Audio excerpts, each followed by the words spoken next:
Physics. दोस्तों, जब ये 9th से एक्चुअली में शुरू होता है, वहीं से हमको एक फियर से लगने लगता है। क्या है इस सब्जेक्ट में, ये इतना टफ क्यों है?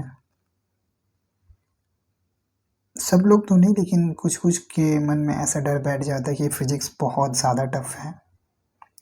टफ है, लेकिन उतना भी नहीं। जब इसकी बेसिक फैक्ट्स आप जानिएगा तो आपको इसमें इंटरेस्ट डेवलप होने लगेगा। तो आज हम इस फिजिक्स के इस वीडियो में फिजिक्स के कुछ बेसिक फैक्ट्स जानेंगे जो हम किताब में नहीं पढ़ते हैं। किताब से थोड़ा हट के हम इस वीडियो में जानने की कोशिश करेंगे, है ना, जो हमारे फिजिक्स में नॉलेज को बढ़ाएगा प्लस इसमें इंटरेस्ट भी पैदा करेगा। तो आज हम फिजिक्स के इस वीडियो में व्हाट इज फिजिक्स यानी फिजिक्स की डेफिनेशन किताब से जुड़े हुए डेफिनेशन और उसके अलावा थोड़ा समझने की कोशिश भी करेंगे। इसके अलावा हम लोग पढ़ेंगे कैरेक्टरिस्टिक्स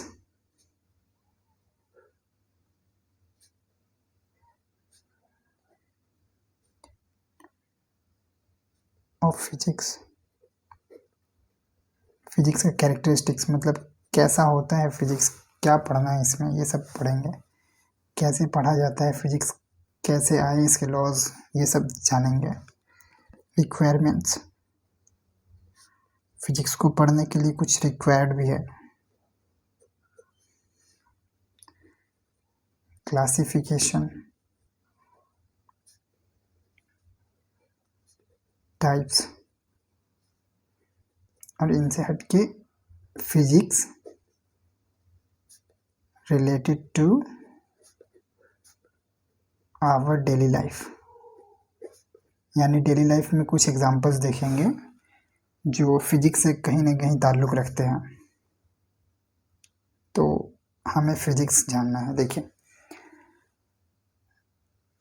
ये सब चीज़ आज हम जानेंगे थोड़ा थोड़ा। दोस्तों, everything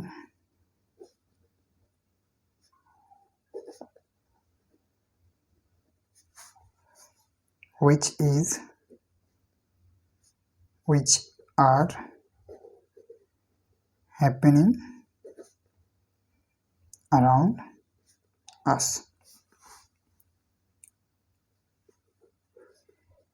in this universe,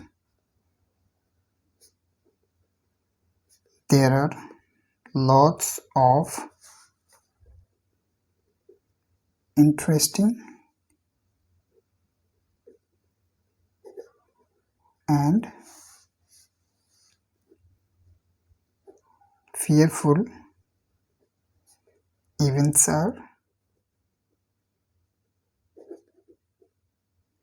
taking place every day,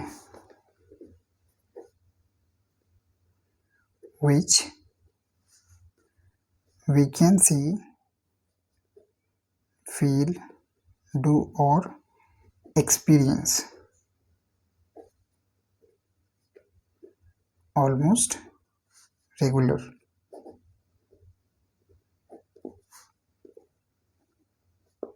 Some events are those which we can't see.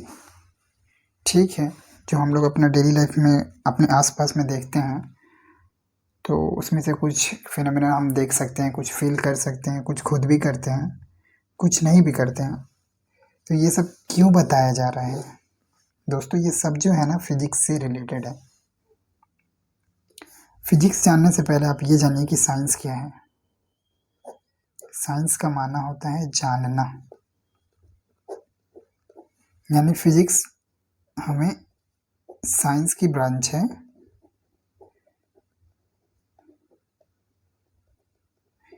Physics, chemistry and biology. तो हमें ये तीन को जानने की प्रक्रिया को साइंस कहते हैं, और हमें खास करके फिजिक्स को जानना है।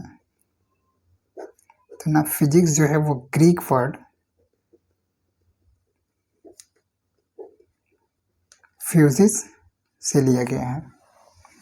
Physics is taken from Greek word physis,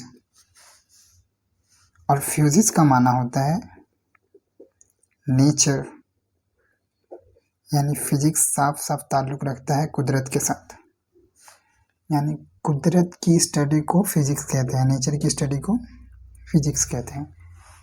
everything which is happening around us, यानी नेचर में जो भी कुछ हो रहा है उसकी स्टडी को फिजिक्स कहते हैं ना। It tells us why and how the things behave as they do। इसका क्या मतलब है? इसका मतलब है कि कोई भी वस्तु किसी तरह का बिहेवियर या नेचर को शो कर रहा है तो उस नेचर को वो शो क्यों कर रहा है उसकी स्टडी को फिजिक्स कहते हैं। जैसे मान लीजिए, मानना क्या है, मानिए कि सच बात है कि हमारा जो अर्थ है वो सूरज के चारों तरफ चक्कर लगा रहा है। Our planet earth is revolving around the sun. तो ये चक्कर क्यों लगा रहे हैं, कैसे लगा रहा है, इसका ऑर्बिट क्या है, एलिप्स है, ओवल है, क्या है, सर्कल है, उसकी जो स्टडी है, उसको जानने की जो प्रक्रिया है उसी को फिजिक्स कहते हैं।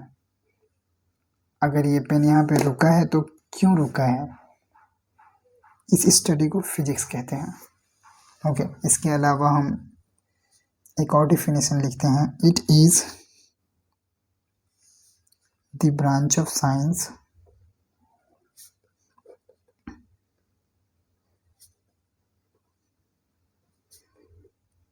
which deals with the study of nature and natural phenomena। यानी ये एक साइंस की ब्रांच है जिसमें हम नेचर और नेचुरल फिनोमेना की स्टडी करते हैं। ये आपको समझ आता है। फॉर एग्ज़ाम्पल देखिए, फिजिक्स का जो एग्ज़ाम्पल है ना, इसके उदाहरण कभी ख़त्म नहीं होने वाले हैं। आप जितना दे सकते हैं दे सकते हैं, इसमें कभी कमी नहीं आने वाली। फिर भी हम लोग कुछ उदाहरण देख लेते हैं जो हमसे जो स्टडी करेंगे उनसे रिलेटेड कुछ flowing of current,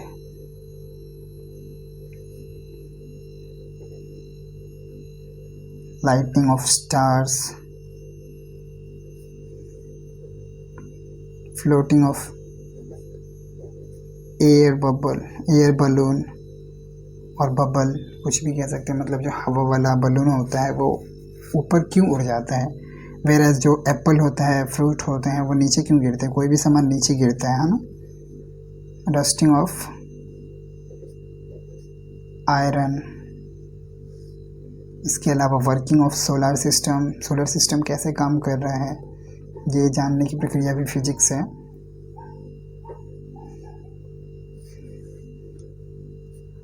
how the universe was created, ब्रह्मांड कैसे बना, इसका विकास कैसे हुआ, by God. Why the planets and stars don't collide. हाँ, इनके अलावा हवा का बहना, दिन और रात का होना, चिड़ियों का उड़ना, उनका चहचहाना, फलों का गिरना, सूर्योदय सूर्यास्त का होना, आपकी कानों द्वारा आवाज़ें का सुनना, आपके प्रिय मुख से ध्वनि का निकलना, आपके नयनों से देखना, ये सब क्या है, फिजिक्स का एग्जाम्पल है। ये सब कैसे कर पा रहे हैं उसका ही जो स्टडी है वो फिजिक्स है।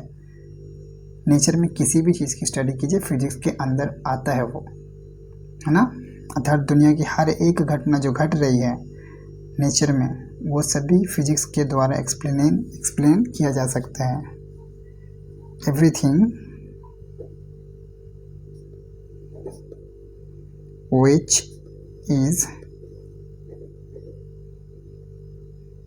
happening around us can be explained by the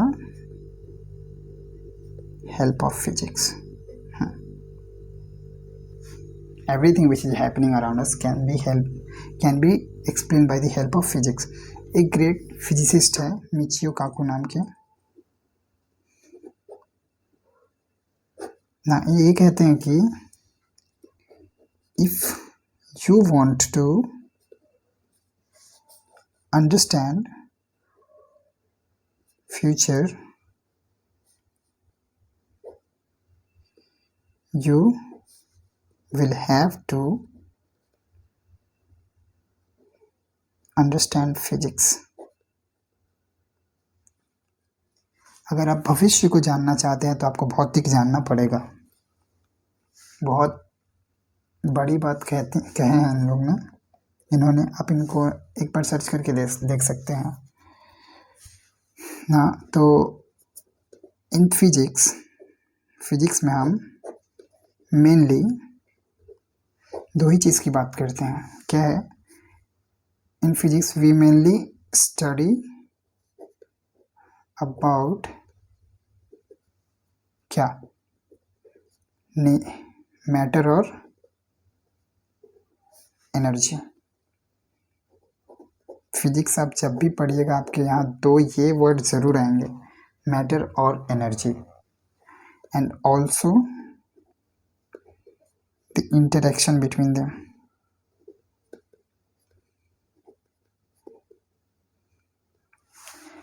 अभी आप बोले कि फिजिक्स नेचर और नेचुरल फिनोमेना है, उसकी स्टडी को फिजिक्स कहते हैं, फिर आप बोल रहे हैं मैटर और एनर्जी ना। तो नेचर और नेचुरल फिनोमेना क्या है? कुदरत और कुदरती जो काम हो रहे हैं। और मैटर और एनर्जी ये है कि कुदरत में जो भी चीज़ है वो या दो ही चीज़ है, या तो वो मैटर है या फिर एनर्जी है। फॉर एग्ज़ाम्पल ये कलम मैटर है, हम आपका घर सब मैटर है। और एनर्जी जो हम खाना खाते हैं तो हमें पावर मिलती है, वो एनर्जी है। सूर्य की रोशनी जो हमारे पास आती है वो एनर्जी है। आप जिस पे बिलीव करते हैं, हम जिस पे बिलीव करते हैं, गॉड, एनर्जी है। तो ना ब्रह्मांड में दो ही चीज़ है, या फिर वो मैटर या फिर एनर्जी।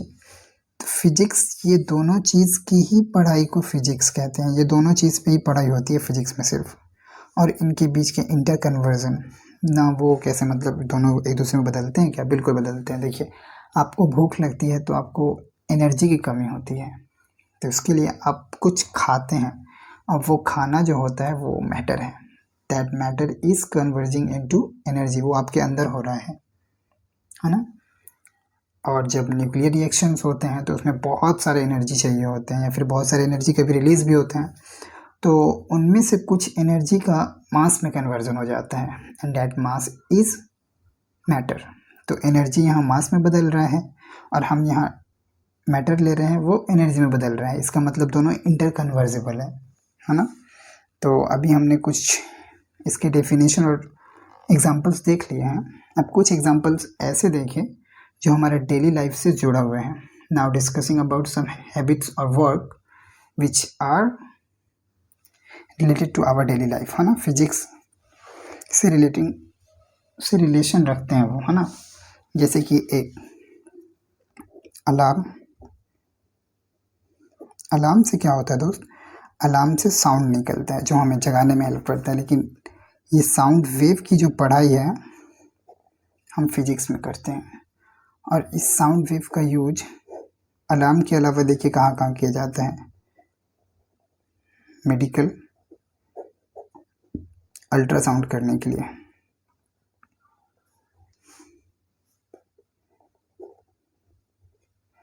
इसके अलावा बहुत सारे एग्जांपल्स हैं। इसका हम लोग एक सोनार, वो ज्वेलरी वाला नहीं, साउंड नेविगेशन एंड रेंज,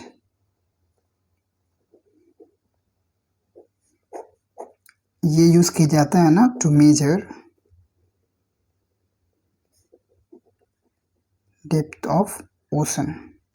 समुद्र की गहराई को नापने के लिए साउंड वेव का यूज़ किया जाता है, उसको सोनार कहते हैं, साउंड नेविगेशन रेंज, है ना। और मेडिकल में अल्ट्रासाउंड तो आप लोग सुने ही होंगे पक्का, अल्ट्रासाउंड के लिए भी साउंड वेव का यूज़ किया जाता है। देखिए साउंड जिसको हम लोग डेली जानते हैं, आवाज़ उसका कितना यूज़ है। दूसरा हीट से तो सभी परिचित हैं। हीट हम लोग थर्मोडायनेमिक्स में पढ़ते हैं। हीट का माना होता है तापमान, है ना। इसका यूज़ हम लोग इंडस्ट्रीज में करते हैं ना, लोहा वगैरह को पिघलाने के लिए। सोनार वगैरह में भी इसका सोना चांदी को पिघलाने के लिए किया जाता है ना, ऑटोमोबाइल्स कंपनी। और इसके अलावा हम लोग इसका यूज़ तो अपना घर में भी करते हैं, यूज़ टू प्रिपेयर फूड, है ना। देखिए हीट का यूज़। तीसरा फ्रिक्शन, सभी जानते हैं फ्रिक्शन क्या है, घर्षण है। इसको ट्रैक्शन भी बोलते हैं। इसमें क्या होता है, when we move on a tar road then there is a resistance. यहाँ एक रेजिस्टेंस है, लेकिन कहाँ, between our shoes and roughness of road. Road की रफनेस और हमारे शूज़ के जो सोल है उसके बीच में कुछ रेजिस्टेंस है। That resistance is known as friction, है ना। वो रेजिस्टेंस ही फ्रिक्शन है जो हमको चलने में मदद करता है, जी। अगर वो रेजिस्टेंस नहीं होगा तो फिसल नहीं जाइएगा आप। मान लीजिए यहाँ टाइल्स है, उस टाइल्स पे अगर हम बहुत सारा तेल गिरा दें तो वहाँ रफनेस को वो तेल जो है कम कर देगा। आपके पाँव और इस टाइल्स के बीच की जो रफनेस होगी थोड़ी बहुत, उस रफनेस को वो ख़त्म कर देगा ऑयल। तो आप उस पे पाँव रखते ही पिछल जाओगे। क्यों? क्योंकि फ्रिक्शन कम हो गया ना। Friction helps to move body but it also helps to stop any body. वो क्यों? देखिए मान लीजिए आप चलते ही जा रहे हैं तो आपको रुकने के लिए ब्रेक्स तो लगाने पड़ेंगे, और ब्रेक लगाने के लिए भी फ्रिक्शन की ज़रूरत है। फ्रिक्शन रहेगा ही नहीं तो आप रुकिएगा कैसे, ब्रेक कैसे लगाइएगा। फ्रिक्शन इज समथिंग दिस, एक बॉडी का दूसरे बॉडी में एक दूसरे में ऐसे पकड़ हो जाता है ना, ये फ्रिक्शन है। फ्रिक्शन नहीं रहेगा तो आप रुक भी नहीं सकते, चल भी नहीं सकते। अच्छे से पढ़ेंगे, इसका चैप्टर है ना। नंबर 4 ग्रेविटी, सभी ने नाम सुना है। This is why Apple falls down, और न्यूटन ने पूरा हमें एक ग्रेविटी का चैप्टर दे दिया, है ना। Every body attracts another body towards itself. दोस्तों इस ब्रह्मांड में ना हर एक वस्तु दूसरी वस्तु को अपनी तरफ खींच रहा है। दैट उस फोर्स का जो फॉर्मूला है G m1m2/r² आता है, where G is gravitational constant, m1 is the first body और m2 is the second body। m1 वो बॉडी जो दूसरे को अपनी तरफ खींच रहा है, और m2 वो बॉडी जो वो भी m1 को अपनी तरफ खींच रहा है ना। डिस्टेंस है दोनों के बीच का r, ठीक है। ये सब एग्जाम्पल है। ग्रेविटी हम लोग डेली फील करते हैं ना। अगर ग्रेविटी ना होता तो हम लोग पृथ्वी पे रुक पाते क्या? नहीं रुक पाते बिल्कुल भी। ग्रेविटी ना होता तो कोई भी चीज़ पृथ्वी पे रहती, सब हवा में उड़ रहा होता। इसके अलावा बहुत सारे devices, computer, mobile, television, fan, cooler, AC, heater etcetera etcetera ना, रेडियो वगैरह जो है हमारे,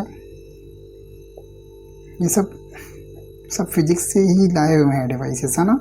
फिजिक्स की हेल्प से आए, और हम एहसास नहीं कर पाते हैं कि हम फिजिक्स को डेली अपने लाइफ में कैसे यूज़ पा रहे हैं। इलेक्ट्रिसिटी, व्हीकल्स, ये सब फिजिक्स की ही देना है ना। चलिए तो हम लोग अभी फिजिक्स डेफिनेशन और उसके एग्जांपल्स और डेली लाइफ एग्जांपल्स पढ़ें। इसको रिवाइज कीजिए आप, है ना, आपको आसानी से समझ आने लगेंगे कि फिजिक्स की यूज़ कहाँ कहाँ है, ये इतना टफ नहीं है। इसके अलावा अब हम कैरेक्टरिस्टिक्स पढ़ने की कोशिश करते हैं, यहाँ से कुछ ज़रूरी बातें जो हमें याद कर लेनी चाहिए, है ना। फिजिक्स की खूबियाँ जानेंगे, है ना, इसकी खूबियाँ क्या है वो बताते हैं आपको। Number 1, this is based upon facts and observation. मतलब देखिए, फिजिक्स जो है ना वो फैक्ट्स और ऑब्जर्वेशन पे बेस्ड है। मतलब अपने अपने जैसे कि मान लीजिए नेचर में कोई घटना घट रही है, तो अपने अपने वक्त के साइंटिस्ट ने क्या किया कि उन ऑब्जर्वेशंस को देखा, है ना, उनको महसूस किया, तो उनको बार बार ऑब्जर्व करा कि क्या ये सही बात है, इसमें कुछ गलती तो नहीं हो रही है।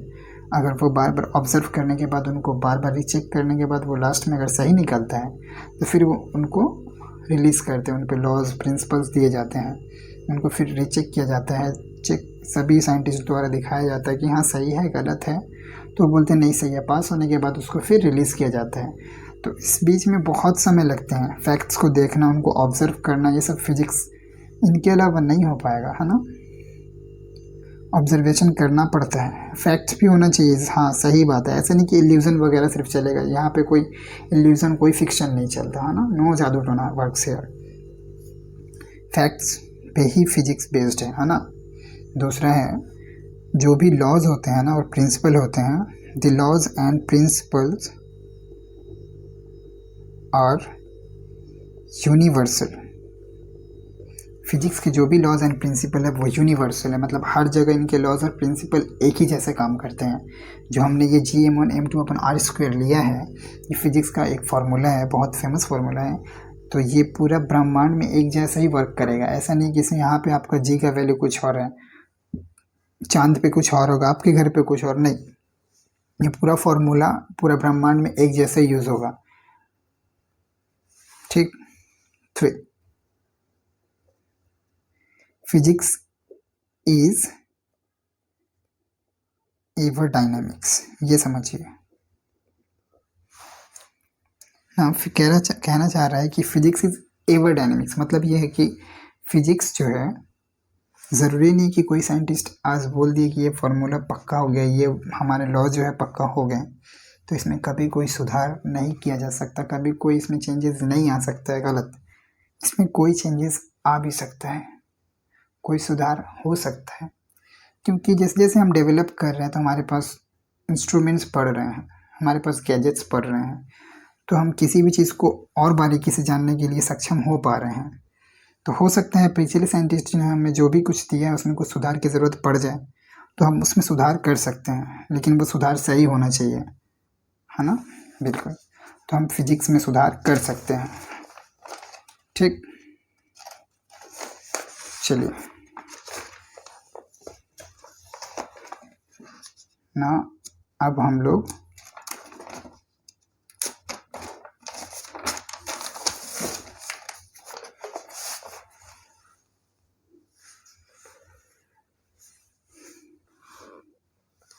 फिजिक्स के रिक्वायरमेंट के बारे में जानेंगे।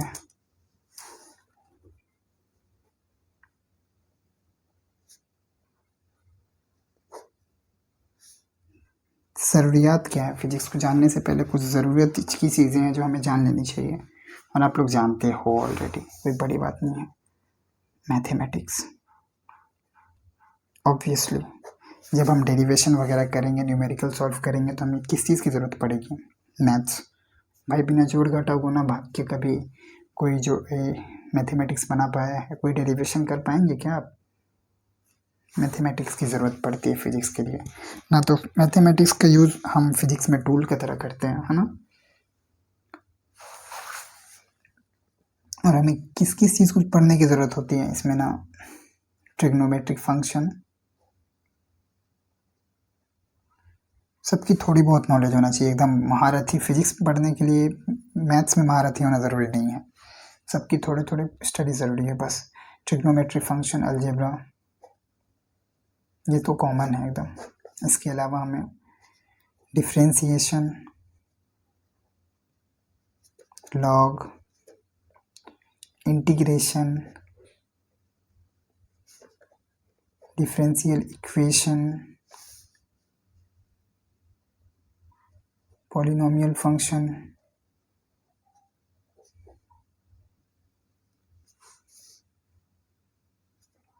और इन सब के अलावा जो आपको पहले से मालूम है